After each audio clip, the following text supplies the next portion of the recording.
है आपका हमारे चैनल पर। मैं हूं आपके साथ शिप्रा सैनी। महाराष्ट्र के गृह मंत्री अनिल देशमुख का बड़ा बयान सामने आया है। शिवसेना को करारा झटका देते हुए अनिल देशमुख ने कहा है कि परमवीर सिंह का तबादला कोई सामान्य रूटीन नहीं है। उन्होंने साथ ही यह भी कहा है कि दरअसल जो गलतियां हुई हैं वो माफी के लायक नहीं है। तो एक तरफ शिवसेना लगातार परमवीर सिंह के तबादले को एक रूटीन प्रोसेस करार दे रही थी, लेकिन वहीं दूसरी ओर जो महाराष्ट्र में गृह मंत्री हैं अनिल देशमुख, उन्होंने कहीं ना कहीं इस जवाब में शिवसेना को एक करारा झटका जरूर दिया है।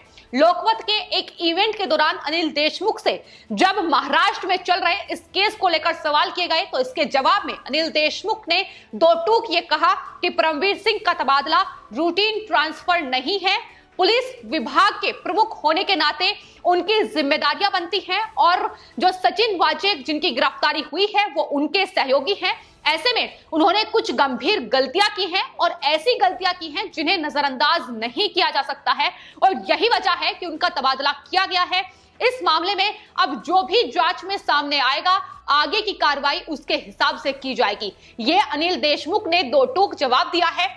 लेकिन आपको बता दें, इससे पहले जब मुंबई पुलिस के कमिश्नर रहे परमवीर सिंह का तबादला किया गया था तो उसके बाद संजय राउत का बयान सामने आया था जिसमें उन्होंने इसे एक रूटीन प्रोसेस करार दिया था। संजय राउत ने कहा कि सरकार को लगा होगा कि गृह विभाग में किसी का तबादला करना चाहिए, ऐसे में उन्होंने ये तबादला किया है। तो जाहिर तौर पर इस पूरे जो केस फिलहाल महाराष्ट्र में चल रहा है इसे एक सामान्य तौर पर रखने की कोशिश की जा रही है, लेकिन ये केस किस तरीके से महाराष्ट्र में महाविकास आघाड़ी सरकार के लिए फजीहत का काम कर रहा है इसकी वानगी हर रोज देखने को मिल रही है। सबसे पहले सचिन वाजे का तबादला किया गया जो कि मुंबई पुलिस के क्राइम यूनिट के एक अधिकारी थे। उसके बाद एनआईए ने उन्हें हिरासत में लिया तो उन्हें सस्पेंड कर दिया गया। यानी ये दबाव ही है महाराष्ट्र में शिवसेना पर जिसके चलते ये उद्धव ठाकरे सरकार लगातार फैसला ले रही है और परमवीर सिंह भी किस तरीके से इस पूरे केस में इन्वॉल्व है इसकी बानगी लगातार एनआईए की जांच में देखने को मिल रही है।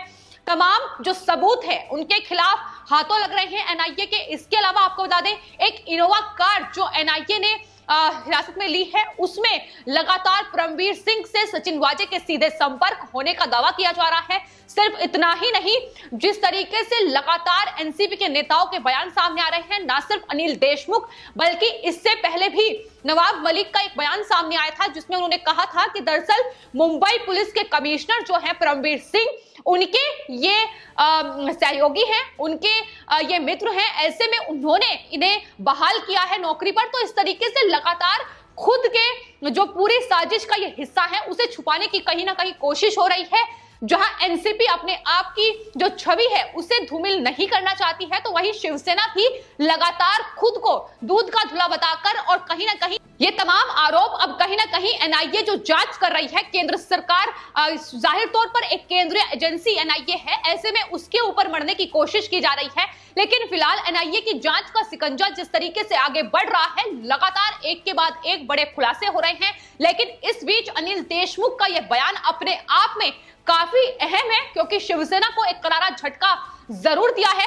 तमाम तरीके से एक रूटीन प्रोसेस परमवीर सिंह के तबादले को बताया जा रहा था, लेकिन अनिल देशमुख जो कि गृह मंत्री हैं, जाहिर तौर पर उनकी भी इसमें इन्वॉल्वमेंट है। ऐसे में उन्होंने ये साफ तौर पर कहा है कि सचिन वाजे पर जो गंभीर आरोप लगे हैं उसे नजरअंदाज बिल्कुल नहीं किया जा सकता है और ऐसे में पुलिस कमिश्नर होने के नाते परमवीर सिंह की कुछ जिम्मेदारियां बनती थी, उन्होंने वो जिम्मेदारियां नहीं निभाई। उनका जो तबादला है इसलिए किया गया है और उन्होंने साथ ही ये भी कहा है कि आने वाले वक्त में एनआईए परमवीर सिंह से पूछताछ कर सकता है, जो पूछताछ करनी है वो की जाएगी। उन्होंने कहा कि जो भी कार्रवाई में, जो भी जांच में आगे निकलकर सामने आएगा उसके आधार पर ही आगे की कार्रवाई होगी। तो जाहिर तौर पर अनिल देशमुख के इस बयान के बाद अब ये सवाल उठने लगे हैं कि क्या एनसीपी और शिवसेना के रिश्ते में अब तल्खी आना शुरू हो गया है।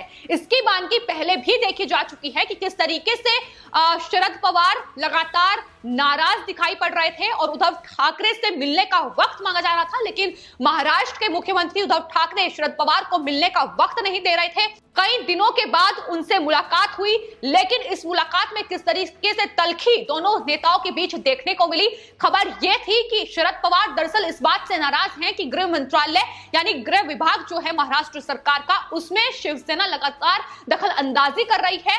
गृह मंत्री को उनके काम नहीं करने दिए जा रहे हैं। इसको लेकर न सिर्फ शरद पवार बल्कि अनिल देशमुख भी शिवसेना से नाराज दिखाई पड़ रहे थे। तो ये तमाम मतभेद हैं जो लगातार महाविकास आघाड़ी सरकार में सामने आ रहे हैं। फिलहाल ये मतभेद कितने आगे बढ़ चुके हैं, ये दोनों नेताओं, दोनों पार्टियों के बीच ये जो तल्खी है कितनी आगे बढ़ चुकी है, इसकी बानगी बयानों में ही झलक रही है।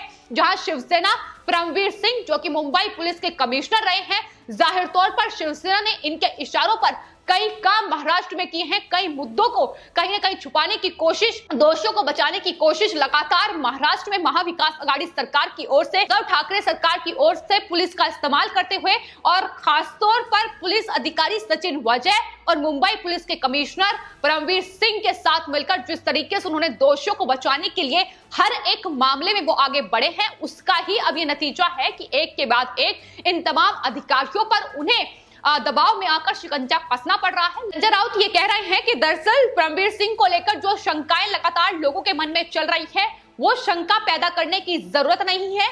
परमवीर सिंह एक बड़े पुलिस अधिकारी हैं और तबादले सर्विस में होते रहते हैं, लेकिन सच्चाई क्या है ये महाराष्ट्र के गृह मंत्री ने आज बयां की है।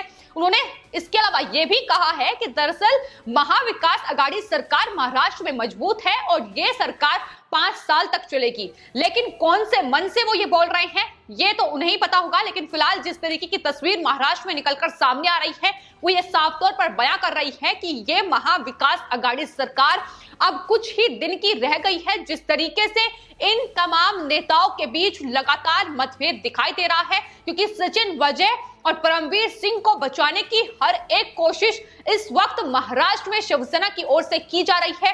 जाहिर तौर पर उनके साथ मिलकर तमाम मुद्दे, फिर चाहे महाराष्ट्र में बॉलीवुड में ड्रग्स का केस रहा हो या फिर कंगना रनौत का केस रहा हो, सुशांत सिंह राजपूत की हत्या का मामला, पालघर में साधुओं की हत्या, इन तमाम मामलों में दोषियों को बचाने के लिए महाराष्ट्र की सरकार शिवसेना ने पुलिस अधिकारियों के साथ मिलकर जो साजिश रची है वो हर मौके पर बेनकाब होती नजर आई है। और एक बार फिर से एंटीलिया विस्फोटक केस में न सिर्फ मनसुख हिरेन की हत्या का राज, बल्कि जिस तरीके से सचिन वाजे के खिलाफ एक के बाद एक सबूत हाथ लग रहे हैं और सचिन वाजे का जो बयान एनआईए की पूछताछ में सामने आया है, उन्होंने साफ तौर पर कहा है कि वो इस साजिश का बेहद छोटा हिस्सा है। इस बात का जिक्र बीजेपी की ओर से भी किया गया था। उन्होंने साफ तौर पर यह कहा था कि दरअसल परमवीर सिंह जो कि मुंबई पुलिस के कमिश्नर रह चुके हैं और साथ ही सचिन वाजे मुंबई पुलिस के अधिकारी, इस पूरी साजिश का एक बेहद छोटा हिस्सा है। लेकिन इनका पॉलिटिकल बॉस कौन है, इनके ऊपर किसका हाथ है, ये बेनकाब होना बेहद जरूरी है और एनआईए जांच में जल्द से जल्द इसे बेनकाब करे, ये मांग लगातार बीजेपी की ओर से की जा रही है। फिलहाल इस पूरे मामले में लगातार जहां एनआईए की जांच का दायरा बढ़ रहा है, तो वहीं महाविकास आघाड़ी सरकार में फूट लगातार बढ़ती जा रही है। मतभेद की खबरें लगातार उनके बयानों में ही साफ तौर पर झलक रही है। फिर चाहे अपने आप को, अपनी सरकार को कितना भी इन मतभेदों से दूर रखने की कोशिश महाराष्ट्र में महाविकास आघाड़ी सरकार एनसीपी और शिवसेना कर ले, लेकिन बानगी बयानों में ही झलक रही है। जिस तरीके से एनसीपी के जो नेता हैं वो लगातार एक अलग बयान दे रहे हैं, वो एनआईए की जांच को सही ठहरा रहे हैं। वो बता रहे हैं कि आखिर विस्फोटक जो बरामद हुआ है उसमें वो जांच का विषय है जिसमें एनआईए जांच कर रही है और उनकी जांच बिल्कुल ठीक है। वहीं अनिल देशमुख ये कह रहे हैं परमवीर सिंह का तबादला कोई सामान्य रूटीन नहीं है। और इसके अलावा अगर शिवसेना के नेताओं के बयानों पर गौर की जाए तो शुरू से ही एनआईए जो जांच कर रही है उसका कड़ा विरोध शिवसेना करती नजर आई है। इसके अलावा जो अधिकारियों के तबादले किए जिसके बाद उन्हें सस्पेंड भी किया गया, उस पर भी लगातार अभी भी सचिन वाजा और परमवीर जैसे अधिकारियों को बचाने की पुरजोर कोशिश, ये वो अधिकारी जिन्होंने कहीं ना कहीं पूरी तरीके से महाराष्ट्र में और खासतौर पर मुंबई जो पुलिस है उसकी छवि को धूमिल करने का काम किया है। अब इनके पीछे कौन है, यही सबसे बड़ा राज इस वक्त इस पूरे मामले में बना हुआ है, जिसका खुलासा जाहिर तौर पर आने वाले वक्त में होगा। क्योंकि जिस तरीके से एनआईए की जांच का दायरा आगे बढ़ेगा उसमें बड़े खुलासे हो सकते हैं। फिलहाल एनआईए परमवीर सिंह से पूछताछ कर सकती है। यह सबसे बड़ी खबर इस वक्त सामने आ रही है, क्योंकि परमवीर सिंह को उनका तबादला किया गया है। गिरफ्तारी की तलवार उन पर लटकी हुई है। जिस तरीके से उनके भी तार इस केस में लगातार सामने आ रहे हैं, तो जाहिर तौर पर एनआईए के शिकंजे पर हर एक वो पुलिस अधिकारी है जो मनसुख हीरेन की हत्या और साथ ही इस विस्फोटक केस में किस तरीके से देश के सबसे अमीर शख्स उद्योगपति मुकेश अंबानी के परिवार के खिलाफ ये साजिश रची गई है।